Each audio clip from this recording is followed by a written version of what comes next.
అసలు ఏం జరిగింది? ఏ సమయంలో జరిగింది అగ్ని ప్రమాదానికి? కారణాలేంటి? ఎంత నష్టం జరిగిందని మనతో మాట్లాడడానికి డిస్ట్రిక్ట్ ఫైర్ ఆఫీసర్ ఉన్నారు. సార్ అసలు ఏం జరిగింది? ఈ ప్రమాదానికి కారణం ఏందని అనుకుంటున్నారు? ఆహ్, మాకొచ్చేసి 1:20, 1:25 ఆ టైంలో కాలొచ్చింది. కాలొచ్చిన వెంటనే అంటే దానికన్నా ముందే ఆల్రెడీ ఫైర్ స్టేషన్ కాలొచ్చింది. హయతనగర్, ఎల్బీనగర్ ఫైర్ స్టేషన్ కాలొచ్చడంతోనే వాళ్ళు నాకు చెప్పారు. వాళ్ళు ఆల్రెడీ హుటాహుటిన ముందొచ్చేసారు. రావటంతోనే వాళ్ళు కంప్లీట్‌గా ఏది మనకు ఎక్కడెక్కడైతే ఫైర్ అయిందో వాళ్ళు కంట్రోల్ చేయటం అనేది వాళ్ళు స్టార్ట్ చేశారు. ఈలోగా నేను ఒక 10, 15 మినిట్స్‌లో ఆల్రెడీ వచ్చేసాం. అప్పటికి గుడిసెలన్నీ మొత్తం కాలుతా ఉన్నాయి. అప్పటికి మా అసిస్టెంట్ డిస్ట్రిక్ట్ ఫైర్ ఆఫీసర్లు అందరూ కూడా చేరుకోవడం జరిగింది. ఇక్కడ ఉన్న పరిస్థితులను చూసి ఆల్రెడీ 2 వెహికల్స్ సరిపోవు అని కంట్రోల్ రూమ్‌కి చెప్పేసేసి ఆల్రెడీ ఇంకొక 4 వెహికల్ తెప్పించాం. మొత్తం టోటల్‌గా 6 వెహికల్‌తోని ఇది కంప్లీట్ చేసేసాం. అంటే ఫైర్ ఇంజిన్‌లు వచ్చేసరికి మంటల తీవ్రత ఎట్లా ఉంది? ఇక్కడ పరిస్థితి ఎట్లా ఉంది? ఇవి గుడిసెలు కాబట్టి కాలే వస్తువులు ఎక్కువ కాలే ఆస్కారం ఉంటది కాబట్టి ఆల్రెడీ గాలి వీచే సైడ్ నుంచి విపరీతంగా మంటలతోని కాలిపోతా ఉన్నాయి. దానికి ఆపోజిట్‌లో మనం ఎక్కడి నుంచైతే కంట్రోల్ చేస్తే బాగుంటుందని చెప్పేసేసి ఆ చుట్టూ 2 వైపులా ఫైర్ వెహికల్‌తోని ఆల్రెడీ కంట్రోల్ చేయడం జరిగింది. అప్పటికి కూడా దాదాపుగా ఒక 300, 350 గుడిసెలు వాళ్లకు నిత్యావసర వస్తువులతో సహా మొత్తం కాలిపోయినాయి. సో అంటే మొత్తం నష్టాన్ని ఎంత అంచనా వేసినారు? అంటే ఇక్కడ వాళ్ళ వస్తువులు కావచ్చు, వాళ్ళ ఇంట్లలో దాచుకున్న డబ్బులు, బంగారం కూడా మేము అదే గుడిసెలు అల్మారాలలో పెట్టుకున్నాం అని చెప్తున్నారు. ఎంత నష్టం జరిగి ఉండొచ్చు? అంచనా నష్టం ఎంత అనేది వేసినారు? ఖచ్చితంగా మనం చెప్పలేమండి. నష్టం అనేది అయితే ఖచ్చితంగా ఇంత ఉంది అని చెప్పేసేసి మనం ఖచ్చితంగా చెప్పలేము. ఇక అది వాళ్ళ ఒక్కొక్క ఇంట్లో వాళ్ళ వస్తువులను బట్టి ఉంటుంది. ఓళ్ళు డబ్బులు దాచిపెట్టుకున్నారట, ఒక్కొక్కళ్ళు బంగారం దాచిపెట్టుకున్నారు. అట్లా ఆ విధంగా ఇప్పుడు ఎంఆర్ఓ వాళ్ళు ఆల్రెడీ వాళ్ళ కుటుంబాన్ని ఏమేమి దాచుకున్నారనేది మొత్తం లిస్ట్ తీశారు. వాళ్ళకు చెప్పమని చెప్పాను నేను. కాబట్టి అంచనా అనేది ఖచ్చితంగా ఇంత అని చెప్పేసి చెప్పలేం. మా దృష్టిలో అయితే ఇది సీరియస్ ఫైర్. అంటే మన చాలా పెద్ద అగ్ని ప్రమాదంలాగా ఇక్కడ మనకు తెలిపిస్తుంది. అది ఇంత తీవ్రత అంటే ఈ మంటలు ఇంత వేగంగా వ్యాపించడానికి, ఇంత తీవ్రంగా ఈ ప్రమాదం జరగడానికి రీజన్ ఏందనుకుంటారు? గ్యాస్ సిలిండర్లు పేలినాయి అని చెప్తా ఉన్నారు. ఒక 10 నుంచి 15 గ్యాస్ సిలిండర్ చిన్న సిలిండర్ ఆల్రెడీ పేలినాయి. అదృష్టం ఏందంటే అది పేలే టైంకు కూడా మనకు ఎలాంటి ప్రమాదం అనేది జరగలేదు. ఎవరికి ఆస్తి నష్టం జరిగింది కానీ ప్రాణ నష్టం అనేది ఎవరికి కూడా ఇక్కడ జరగలేదు. ఈ గుడిసెలు ఇదేది తాటాకులు కావచ్చు, లేదంటే పైన టార్పాలిన్లు కావచ్చు, అవి ఉండటం వల్ల మన వీచే గాలి ప్రభావంతోని ఎక్కువ శాతం అంటుకోవటం అనేది జరిగింది. దానివల్ల ఎక్కువ నష్టం జరిగింది. సో అంటే ఇదే ఏరియాలో ఇంకా చాలా మొత్తం 8,000 గుడిసెలు అని చెప్తా ఉన్నారు. వాళ్ళకు ఏమైనా ప్రికాషన్స్ ఇంకా రేపు ఇలాంటి ప్రమాదాలు జరగకుండా ఏమైనా చెప్తా ఉన్నారు? ఏం లేదు. ఇట్లాంటి మీరు బయటికి వెళ్ళినప్పుడు ఏదైనా పనికి కానీ అట్లాంటివి వెళ్ళినప్పుడు మీరు ఒకవేళ వంట చేసుకునే కనుక ఉంటే వంట కంప్లీట్‌గా అది నిప్పున ఆరిపోయిందా లేదా అనేది చూసుకోవటం అనేది ఫస్ట్.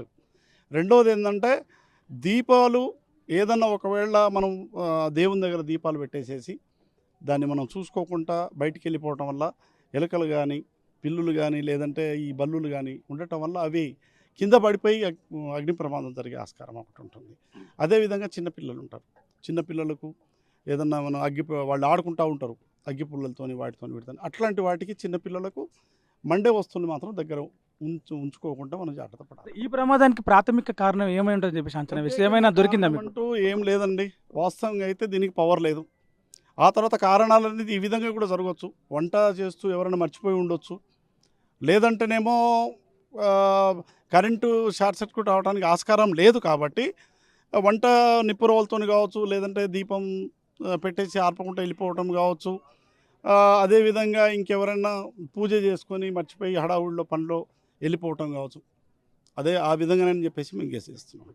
అబ్దుల్లాపూర్ మేట్ సంబంధించిన మున్సిపాలిటీలో 12వ వార్డు మండలంలో 12వ వార్డు ఏదైతే ఉందో అందులో అక్కడ ఈ రావినారాయణ రెడ్డి అనే కాలనీ ఏర్పాటు చేసి 2023లో ఇక్కడ సిపిఐ ఆధ్వర్యంలో గుడిసెలు వేసినారు. మొత్తం 8,000 గుడిసెలు ఉంటాయి. ఇక్కడ 100 ఎకరాల విస్తీర్ణం అని చెప్తా ఉన్నారు. 70 ఎకరాల్లో మొత్తం 8,000 గుడిసెలు వేసినారు. ఆ గుడిసెల్లో ఉండే వాళ్ళందరూ కూడా రోజు కూలీనాలు చేసుకునే వాళ్ళు ఇతర ప్రాంతాల నుంచి ఏదైతే తెలంగాణ 10 జిల్లాలు ఉన్నాయో, ఉమ్మడి 10 జిల్లాలు రకరకాల అన్ని జిల్లాల నుంచి కొంతమంది ఆంధ్ర ప్రాంతానికి చెందిన వాళ్ళు కూడా ఇక్కడ పుట్టగుడ్డు కోసం వచ్చి ఇక్కడ ఇల్లు లేక కిరాయిలు కట్టలేక ఇక్కడ ప్రభుత్వ భూమి భూదాన్ భూమి అని చెప్పేసి ప్రధానంగా చెప్తున్నారు. ఆ భూమిలో సిపిఐ ఆధ్వర్యంలో ఇక్కడ గుడిసెలు వేయడం జరిగింది. 2023లో ఈ గుడిసెలు వేసినారు.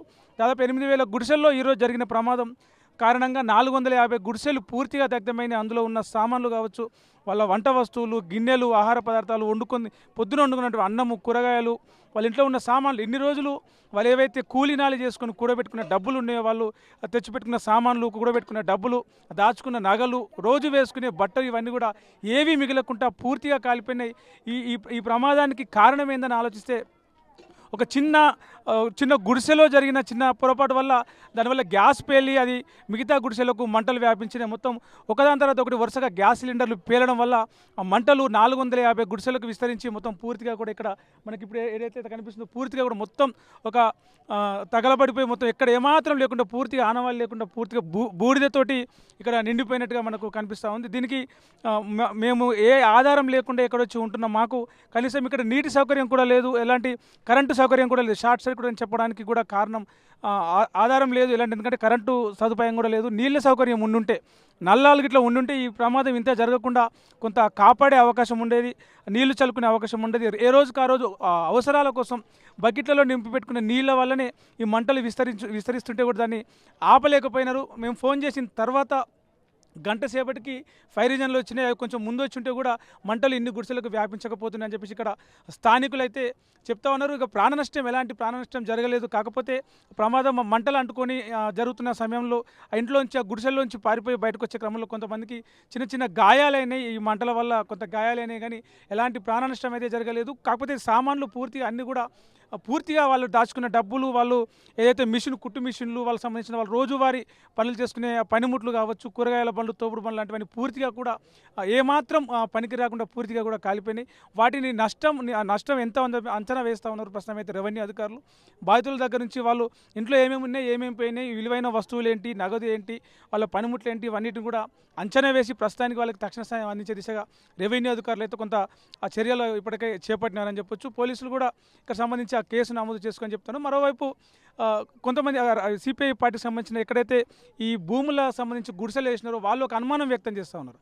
ఏమని, ఈ 70 ఎకరాల భూములు మావి అని చెప్పేసి కొంతమంది ప్రైవేటు వ్యక్తులు చాలా రోజులుగా ఈ గుడిసెలు ఇక్కడ నుంచి తీపించాలని చెప్పేసి ఈ గుడిసెల్లో వేసుకున్నటువంటి ఈ భూమిని కబ్జా చేసుకొని స్వాధీనం చేసుకునే దురుద్దేశంతో చాలా రకాలుగా ఇక్కడ కోర్టుల చుట్టూ, పోలీసుల చుట్టూ ప్రయత్నాలు చేసినారు. గతంలో ఇక్కడ నీటి సౌకర్యం కోసం చందాలు వేసుకొని బోరు వేయిస్తే కూడా బోరు వేయకుండా 50 ఫీట్ల లోతు బోరు పడగానే ఆ బోరును కూడా అడ్డుకొని ఆ మిషన్ను బోరు వేసేటువంటి బోర్వెల్ ఏదైతే ఉందో దాన్ని సీజ్ చేసే ప్రయత్నం కూడా చేసినారు. మొత్తానికి ఈ భూముల మీద కన్నేసిన కొంతమంది ఈ అగ్ని ప్రమాదానికి కారణమై ఉండొచ్చు అని చెప్పేసి కూడా అటు సిపిఐ నాయకులు కూడా కొంత అనుమానం వ్యక్తం చేస్తూ ఉన్నారు.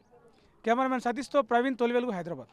ప్రపంచంలో ఏ మూల ఏ క్షణం ఏం జరుగుతుందో వేగంగా తెలుసుకోవడానికి తొలి వెలుగు వాట్సాప్ ఛానల్ని ఫాలో చేయండి.